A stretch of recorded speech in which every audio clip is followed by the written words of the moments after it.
Namshukuru Mwenyezi Mungu kwa neema hii ya Uislamu na neema ya Qur'an. Allah mtukufu katuwekea dua nyingi mno katika Qur'an, na dua bora siku zote ni dua kutoka kwenye Qur'an. Kila dua unayohisi unahitajika kuiomba Allah kaiweka kwenye Qur'an, na miongoni mwa dua bora ambazo Allah kaziweka kwenye Qur'an ni dua hii ya wakati uliopita ukiwaombea wazazi, wakati uliopo ukiombea wewe nafsi yako mwenyewe, na wakati ujao ukiombea kizazi chako.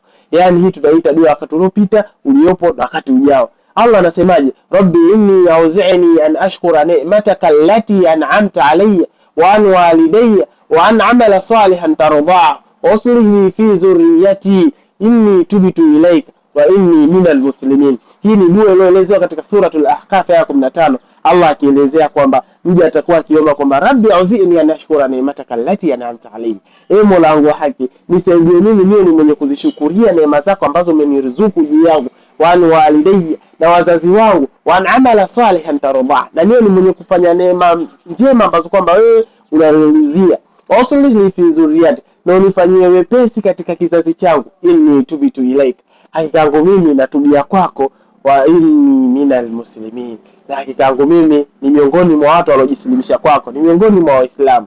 Subhanallah.